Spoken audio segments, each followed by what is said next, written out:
దరి చేరువేళ చిరు సిగ్గులో మనసైన వాణి కనుచూపులో సరికొత్త అందం చిగురించితే ఓ గర్వరేఖ కనుగీటితే ఆ రేఖనై ఇలా నేను దిగిపోనా జీవితం ఓ ప్రయాణం తోడుగా సాగని గుండెలో ప్రేమ గీతం నిండుగా మ్రోగని దారిలో మమతలే పువ్వులై కురియని ఇలానే. అందరికీ నమస్తే అండి. నా పేరు శైలజ. ఛానల్ని సపోర్ట్ చేస్తూ, సబ్స్క్రైబ్ చేస్తూ, కామెంట్ చేస్తూ, షేర్ చేస్తూ, లైక్ చేస్తున్న ప్రతి ఒక్కరికి పేరు పేరున ధన్యవాదాలండి. Thank you so much. ఈరోజైతే మరో మంచి వీడియోతో మీ ముందుకు వచ్చేసాను. మేముంటున్న చోటు అటు పల్లెటూరు కాదు, ఇటు టౌను కాదండి. కొద్దిగా మా ఇల్లు దాటుకొని జస్ట్ కొంచెం ముందుకెళ్తే ఇలా పచ్చటి పొలాలు లేవులేండి, ఒకప్పుడు ఉండేవి. ఓపెన్ ప్లేస్ ఎక్కువ అనమాట. ఇప్పుడు అపార్ట్మెంట్లు, గ్రూప్ హౌస్లు, ఇండివిజువల్ హౌస్లు బోల్డ్ అని చుట్టూతో వచ్చేసాయండి. ఇంకొంచెం ముందుకెళ్తే విల్లాస్ కూడా ఉన్నాయండి. చాలా బాగుంటుంది. కాకపోతే ఇప్పుడు వసంతకాలం రాబోతుంది కాబట్టి ఈ గడ్డి అది ఎండిపోయి మొక్కల ఆకులు రాలిపోయి సమ్మర్లో మీకు ఎలా ఉంటుందండి, స్టార్టింగ్లో కొత్త చిగుళ్ళకి ఆహ్వానం పలకడం అనమాట. మా ఇంటి చుట్టూతో కన్స్ట్రక్షన్ వర్క్లు ఈ మధ్యన కొద్దిగా ఎక్కువైపోయినాయి అండి. అందుకని లేనిపోయిన నాయిస్ వస్తుంది. అండ్ మా స్కూల్ ఒకటి స్టార్ట్ చేశారు. మరి ఈ మైక్ ఎంతవరకు వాటిని ఆపుతుందో నాకైతే తెలియదు. అండ్ మా ఇంటికి ఇది రెండో వైపు అండి. ఇదిగోండి స్కూల్ చూసారా, ఇటువైపు కూడా మాకు ఖాళీ ప్లేస్ ఉంది. అండ్ మీకు ఎప్పుడు కూడా చూపించేది రైట్ సైడ్ అనమాట, తూర్పు వైపు. ఇది పడమర వైపు. ఇక్కడ కూడా ఈ మొక్కలు కూడా నేను వేసినవేనండి. ఒక్క మొక్క తీసుకొచ్చి వేసాను, వాటి విత్తనం ఇలా స్ప్రెడ్ అయిందన్నమాట. ఈ కాలంలో మొక్కల పెంపకం చాలా కష్టం అండి. ఎండ ఎక్కువ ఉంటుంది, వేడి ఎక్కువ ఉంటుందని చెప్పేసి వాటర్ కనుక ఎక్కువ పోసేసారనుకోండి, మొక్కల్లోని వేరు దగ్గర నుంచి ఫంగల్ ఇన్ఫెక్షన్ వచ్చేసి ఆకులన్నీ కూడా కలర్ మారిపోతాయండి. అండ్ ఇంకోటి ఏంటంటే వాటర్ ఎక్కువ పోయడం వల్ల మొక్కలకు కూడా ఆక్సిజన్ లెవెల్స్ పడిపోతాయండి. సో చాలా జాగ్రత్తగా చూసుకోవాలి. వీలైతే 5 గంటల నుంచి 6 లోపే మొక్కలకు నీళ్ళు పోసేయండి. లేదంటే సూర్యోదయం అయిపోయిన 1 గంట తర్వాత నుండి వాటర్ పోయండి. ఎండప్పుడైతే అస్సలు నీళ్ళు పోయొద్దు. అండ్ ఈ కాలంలో మల్లెలకు, కనకాంబరాలకు పండగండి. మొన్నే తెంపాను, అప్పుడే చూడండి ఎన్ని పువ్వులు వచ్చేసాయో. ఎరుతూ ఉండడం, మళ్ళీ వస్తూ ఉండడం. ఇంకా సమ్మర్ అంతా ఇదే పని. కాకపోతే వీటికి విత్తనాలు వస్తాయి కదండి. ఇప్పుడు పువ్వులు అయిపోయిన తర్వాత వాటిని ఎప్పటికప్పుడు తుంచేస్తూ ఉండాలండి. వీటికే కాదు, తులసమ్మకు కానీ, కనకాంబరాలకు కానీ, వాటికి ఇలా విత్తనాలు వచ్చి అంటే పువ్వులు వచ్చేసి ఆ విత్తనాలు కనుక ఉండిపోతే ఖచ్చితంగా వాటిని తీసేస్తూ ఉండాలండి. లేకపోతే మొక్క తాలూకు ఎనర్జీ అంతా కూడా అవే తినేస్తాయి. ఆవు పేడ కానీ, లేకపోతే కిచెన్ కంపోస్ట్ కానీ ఏదైనా సరే బాగా ఎండబెట్టేసి మొక్క మొదట్లో వేసి కొద్దిగా ఒక్కరోజు ఆరనిచ్చి ఆ తర్వాత అంటే ఎండబెట్టినవే పొయ్యాలండి. ఆ తర్వాత నీళ్ళు పెట్టుకుంటే మొక్కలు చాలా హెల్తీగా ఉంటాయి, ఇమ్యూనిటీ పవర్ ఉంటుంది. అండ్ చెప్పాను కదండి, వాటర్ కానీ సఫిషియెంట్గా అంటే ఎక్కువ పోసేయకూడదండి, తగినంత మాత్రమే పోస్తే అవి చాలా హెల్తీగా ఉంటాయి. వీడియోలో అయితే ఏదో ఒక వర్క్ వెళ్తూనే ఉంటుందండి. ఈరోజైతే మసాలా పౌడర్ చేసుకున్నాను, అల్లం వెల్లుల్లి పేస్ట్ చేశాను, నెక్స్ట్ ధనియాలు జీలకర్ర పొడి కలిపి చేశాను. అండ్ ఆ తర్వాత ఫిష్ ఫ్రై, పప్పు, రైస్. అండ్ బట్టలు అయితే బోల్డ్ ఉన్నాయండి. వీడియో షూట్ చేయడానికైతే అస్సలు అవ్వలేదు. ఎందుకంటే ఏది షూట్ చేయాలో ఏది షూట్ చేయకూడదో తెలియట్లేదు. మొక్కలకి నీళ్లు పోయాలి, పువ్వులు ఏరుకోవాలి, దీపం పెట్టాలి, ఇల్లు క్లీన్ చేస్తాము. అండ్ బట్టలు మడతలేస్తాము, బట్టలు ఎండబెడతాము, బట్టలు నానబెడతాం, గిన్నెలు తోముతాం, వంట చేస్తాం.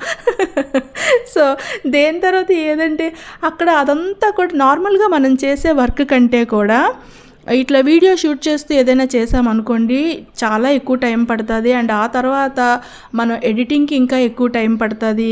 సో కొద్దిగా చాలా ఎక్కువ టైం పడుతుందనే చెప్పొచ్చండి. అలా అని డైరెక్ట్గా అంటే ఒక్కోసారి చేయగలుగుతున్నాము, చేయలేకపోతున్నాము. సో ఈరోజు వీడియోలో అయితే వర్క్ ఏదో ఒకటి అవుతూనే ఉంటుంది. మన టాపిక్ మాత్రం ఇది కాదండి. నేను ఎప్పుడూ చెప్పే మాటే అండి, పెళ్ళికి ముందు ఆడపిల్లలు ఎలా ఉన్నా కూడా పెళ్ళైతే వెంటనే మారిపోతారండి. మన ఇల్లు, మన కుటుంబం, మన భర్త, మన పిల్లలు, మన బాధ్యతలు, మీకు అర్థమవుతుందా అండి? చాలా చాలా మార్పులొచ్చేస్తాయి. ఇది మనకి ఎవరు చెప్పాల్సిన పని లేదేమో, ముందు వాళ్ళని చూసి మనం ఫాలో అయిపోతామేమో. ఇప్పుడైతే కొంచెం జనరేషన్ మారుతుందండి. కాకపోతే అప్పుడైనా, ఇప్పుడైనా, ఎప్పుడైనా రేపటి తరాలకైనా సరే కొన్ని రూల్స్ ఆడపిల్లలు కనుక ఫాలో అయితే వాళ్ళ ఫ్యామిలీ చాలా హ్యాపీగా ఉంటుందండి.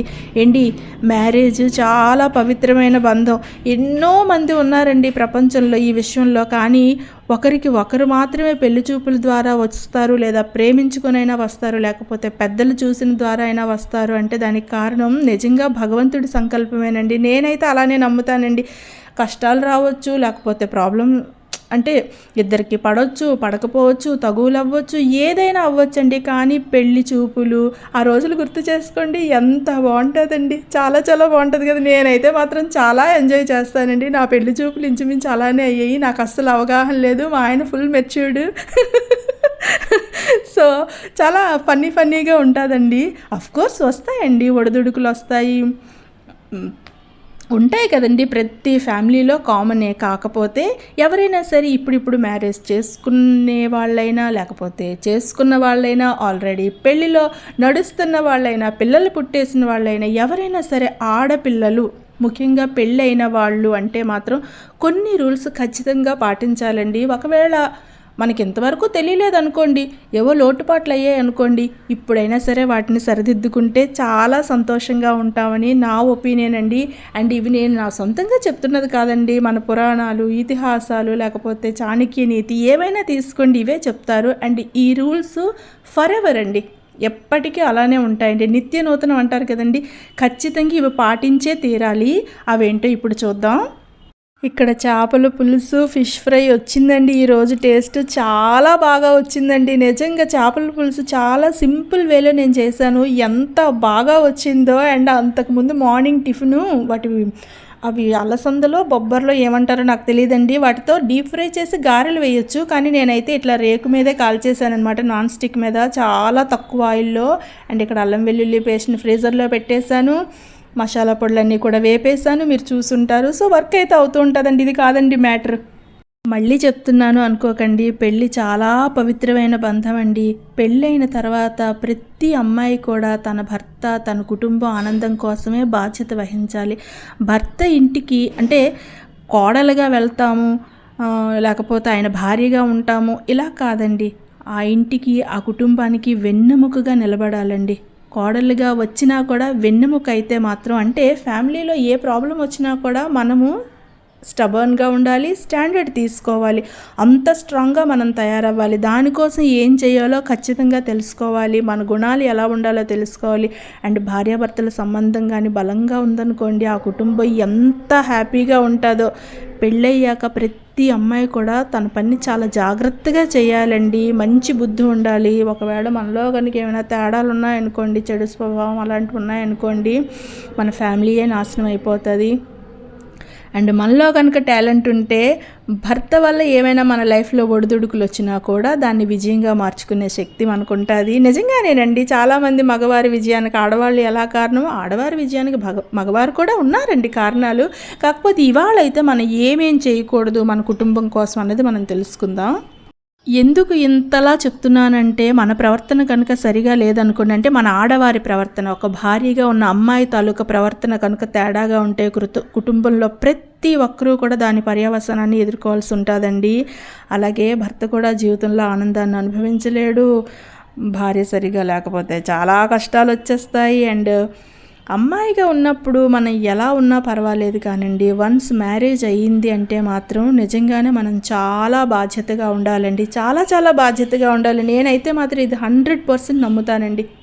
చెప్పబోయే విషయాలన్నిటి గురించి డీటెయిల్డ్గా తర్వాత అయితే చెప్పుకుందాం. కానీ ప్రజెంట్ అయితే చేయకూడని పనులు ఏంటంటే, మన మాటల్ని అదుపులో ఉంచుకోవాలి. కోపం ఏదైనా వచ్చిందనుకోండి, విపరీతమైన మాటలు ఉపయోగించేసి, అంటే వస్తుందండి, కొన్ని టైంలో వస్తుంది, కాదనలేదు. కానీ ఆ టైంలో కూడా ఎంతవరకు మాట్లాడాలో అంతే మాట్లాడాలి. అండ్ ఇంకోటి ఏంటంటే, మీరు కనుక ఏదో ఒకటి మాట్లాడేస్తూ ఉన్నారు అంటే కోపం వచ్చినప్పుడు, ఇతరుల మానసికంగా వాళ్ళు ఎలా హర్ట్ అవుతున్నారో, వాళ్ళ హావభావాలు ఏంటో ఇవేవి కూడా మీరు ఇచ్చేయలేదనుకోండి, మీ బంధువుల్లో చులకనైపోతారు అండ్ మీ ఫ్యామిలీలో లేనిపోని మనస్పర్ధలు వచ్చేస్తాయి. అట్లనే మీ కోపాన్ని కూడా మీరు కంట్రోల్ చేసుకోవాలండి. కోపం అందరికీ ఉంటుందండి, కోపం రానిది ఎవరికి. కాకపోతే చీటికి మాటికి పదే పదే విసుక్కోవడము, చిరాకు పడ్డము, వంట చేసినప్పుడు, పిల్లల్ని రెడీ చేస్తున్నప్పుడు, ఇంటి పనులు చేస్తున్నప్పుడు, ఆయన ఏదైనా అడిగినప్పుడు, ఇవన్నిటికీ కూడా మీరు చిరాకుగా కోపంగా ఉన్నారనుకోండి, మీ కోపానికి వాల్యూ ఉండదు. కోపం రావాలండి. ఎప్పుడు రావాలో తెలుసా? మీకు తెలుస్తుంది ఎప్పుడు రావాలో. అండ్ మీరు మాటలు కూడా ఆడాలి. ఎప్పుడు ఆడాలి అది కూడా మీకు అనుభవం నేర్పిస్తుందండి. మరి మీ ఎగ్జిస్టెన్స్కి, మీ ప్రాణానికి, మీ తాలూకా రిలేషన్కి ఎఫెక్ట్ అయిందనుకోండి, ఆ రోజు మీరు సరిగ్గా మాట్లాడాలి, సరిగ్గా కోప్పడాలండి. ఇది కూడా ఒక లెవెల్ వరకే మీరు ఉండాలి. అండ్ ఇంకోటి ఏంటంటే, గొడవలు సృష్టించే గుణం అయితే అస్సలు ఉండకూడదు. గొడవలు పెట్టేయడము, చాడీలు చెప్పేయడము, వాళ్ళతో వీళ్ళతో పోల్చుకోవడము, ఇవన్నీ కూడా వీరినే కాదండి, మొత్తం తరం నాశనం అయిపోతుంది. ఎందుకంటే మనం మన భర్తతో ఏదైనా మాట్లాడుతున్నాం అనుకోండి, అది మన పిల్లల మీదే ఇంపాక్ట్ అవుతుంది, మన ఫ్యామిలీ మీదే ఇంపాక్ట్ అవుతుంది. అండ్ ఈ పోల్చుకోవడాలో, చాడీలు చెప్పడాలో, ఇవన్నీ కూడా అస్సలు మంచి లక్షణాలు కాదండి. అండ్ ఇలా కనుక ఉన్నాం అనుకోండి, మన పిల్లలు కూడా మనల్ని ఖాతరు చేయరు. ఒకరితో పోల్చి చాడీలు చెప్పుకొని గొడవలు పెట్టేసి ఇలా ఉండే వాళ్ళ వల్ల అవతల కుటుంబాలు విడిపోతాయి అండ్ వ్యక్తిగతంగా కూడా చాలా నష్టపోతారండి. అట్లనే అబద్ధాలు అయితే అస్సలు చెప్పకూడదండి. చిన్నప్పటి నుంచి ఈ అలవాటు చాలా క్యాజువల్గా వచ్చేస్తుంది. అండ్ చిన్నది పెద్ద అబద్ధాలకు కూడా వెనకాడకుండా ఒక్కోసారి వేరే వాళ్ళకి అన్యాయం చేయడానికంటే, భర్తకండి, నేను ఇక్కడ భార్యాభర్తల గురించి చెప్తున్నాను కాబట్టి, భర్తకు అన్యాయం చేయడానికి కూడా ఒక్కోసారి వెనకాడమండి. అట్లనే మోసం చేయటం అండి, చాలా తెలివితేటలు ఉంటాయి, చాలా ప్రణాళికలు ఉంటాయి. సో ఇవన్నీ కూడా మోసం చేయడానికి ఉపయోగించారనుకోండి అదేదో సామెత ఉంటుంది కదండి, ఎప్పుడూ కూడా మోసంతో గెలిచేవి ఏవి కూడా ఎక్కువ రోజులు నిలబడవండి. అండ్ ఇంకోటి తెలుసా, ఇది మీ గొయ్యి మీరే తవ్వుకున్నట్టు, వేరెవరో మీకు అక్కర్లేదు, మీ గొయ్యి మీరే తవ్వుకుంటున్నట్టండి. అలానే డబ్బు మీద అత్యాశ, ఎక్కువ డబ్బులు కావాలి, ఎక్కువ నగలు కావాలి, ఎక్కువ షాపింగ్కి వెళ్ళాలి, చీరలు కొనేసుకోవాలి, ఏది చేసినా ఎంత సంపాదించినా కూడా వీళ్ళకి మనసులో సంతృప్తి అన్నది ఉండదండి. కాబట్టి వీరి అలవాట్ల మూలంగా, అంటే ఏమాత్రం కొత్తది వచ్చినా, ఆఫర్ వచ్చినా, లేకపోతే ఎక్కడైనా సరే ఏదైనా డిస్కౌంట్ పెట్టినా కూడా షాపింగ్లకి ఎగబడిపోతారు. మనకి అవసరం లేనప్పుడు అవి కొనుక్కోవాల్సిన పని లేదండి. మీకు ఒక పండగ వస్తుంది, పండగలు వచ్చేది కూడా అందుకేనండి. ఎవరైనా కొనుక్కోలేని వాళ్ళు, అంటే నార్మల్గా కొనుక్కోవాలి అనే ఇది లేని వాళ్ళకి ఈ పండగలు వస్తే ఆ పండగల్లో అయినా కొనుక్కుంటారు. అప్పుడు కొనుక్కోవచ్చు కదండి, డబ్బులన్నీ పోగేయండి, డిస్కౌంట్లు వచ్చేటప్పుడు తీసుకోండి, చక్కగా ఉంచుకోండి దాన్ని. ఏ గోల్డ్ మీద ఇంక దేని మీద ఇన్వెస్ట్ చేయండి, ఎల్ఐసీలు చేసుకోండి. ఎందుకంటే మీ హెల్త్ రేపు పొద్దున్నే ఎలా ఉంటుందో తెలియదు, మీ ఫ్యూచర్ ఎలా ఉంటుందో తెలియదు.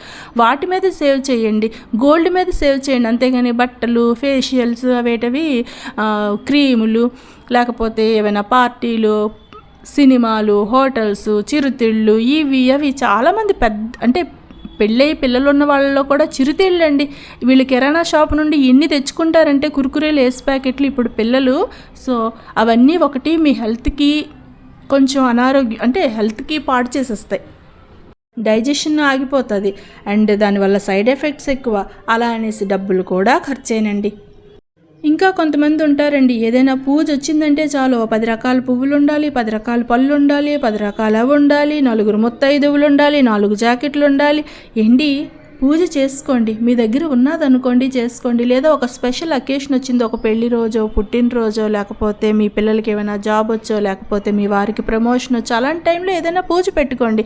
కానీ సంవత్సరంలో ప్రతి నెలలో ఏదో ఒకటి వస్తూనే ఉంటుంది. ఈ అరటిపళ్ళు గెల్ల మీద, వాటి మీద, వీటి మీద, అలా అక్కడ అమ్మవారికి, ఇక్కడ అమ్మవారికి చెయ్యండి. కానీ మీరు ఫైనాన్షియల్గా ఎలా ఉన్నారో చూసి చెయ్యండి. వ్రతాలు, నోములు, వీటన్నిటి మీద మీరు డబ్బులు కనుక ఖర్చు పెట్టారనుకోండి, మీకు రాబడి తక్కువగా ఉండి చాలా నష్టపోతారండి. అండ్ పూజ వల్ల వచ్చే మనశ్శాంతి కంటే కూడా ఫైనాన్షియల్గా మీరు చితికిపోయారనుకోండి, దానికి దేవుడు కూడా ఏమీ చేయలేడండి. వీటితో పాటుగా చిన్న మంచి అలవాట్లు నేర్చుకోండి. ఒక చిన్న గార్డెన్, ఒక 10 కుండీలు చిన్నవి తెచ్చుకోండి. లేదా ఇంట్లో ప్లాస్టిక్ కవర్లు వేస్ట్గా ఉన్నా, గోనెలు వేస్ట్గా ఉన్నా, కొంచెం మట్టి, కిచెన్ వేస్ట్ కలిపి ఒక దగ్గర పెట్టుకొని వాటిని ఎండబెట్టి మనకు కావలసిన తులసి మొక్కలు, పూల మొక్కలు, ఆకుకూరలు ఇవన్నీ మనసుకు ప్రశాంతతనివ్వటమే కాకుండా చాలా వరకు ఖర్చును తగ్గిస్తాయండి. ఎందుకంటే ఆర్గానిక్ వేలో మీరు ఆకుకూరలు వేసుకున్నారనుకోండి, ఆరోగ్యానికి ఆరోగ్యము, ఆనందానికి ఆనందమునండి. ఇక్కడైతే మేము సమ్మర్ కోసం మొత్తం ఆకుకూరలు అన్నీ కూడా రెడీ చేసేసుకున్నామండి. అండ్ ఇంకా చెప్తున్నానండి, పొరపాటున ఏమైనా సరే మనస్పర్ధలు వచ్చాయి అనుకోండి మీకు మీ వారికి, థర్డ్ పర్సన్ అయితే అస్సలు ఎంటర్ చేయకండి. వేరే వాళ్ళ చీప్ టెక్నిక్స్ అయితే అస్సలు తీసుకోకండి. మీ మనసుకు తెలుసండి మీ వారి గురించి, మీ గురించిని. సో మీరు మీ స్థానంలో చక్కగా నిలబడండి, మంచి ఆలోచనలు చేయండి, ఫ్యామిలీని మరింత గట్టిగా పట్టుకోండి. ఈ టైంలో ఎవరు ఎన్ని అనుకున్నా సొసైటీ నుండి మీకు ఎలాంటి చిన్నచూపు వచ్చినా తప్పదండి. ఒక్కోసారి టైం బాగాలేదనుకోండి, ఏదైనా రావచ్చు. సో దేన్ని మీరు ఖాతరు చేయకండి. మీరేంటో అదే మీరు ప్రూవ్ చేసుకోండి. ఈ మాత్రం మెంటల్ ఏమంటారు ఆ మాత్రం స్టాండర్డ్ తీసుకునే గుణం అయితే ప్రతి ఒక్కరికి ఉండాలండి. అలాగే అబ్బాయిలకు కూడా ఇది ఇద్దరికీ వర్తిస్తుందండి. కాకపోతే నేనైతే మన వెర్షన్ నుండే చెప్తున్నాను. ఇందులో అయితే ఆవాలు వేశాను.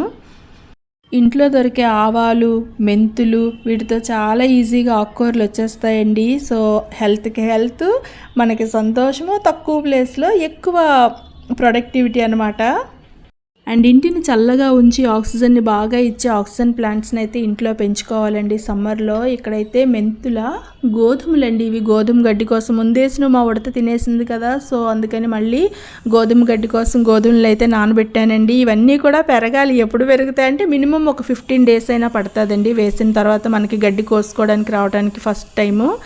అండ్ ఇందులో అయితే పప్పు పెట్టాను, అటువైపు అన్నం పెట్టాను, ఆ చేపల పులుసు పెట్టాను. ఏంటానండి ఏదో వండుతూనే ఉండాల్సి వచ్చింది. ఇవాల్టికైతే ఇదే వీడియో అండి. Thank you for watching.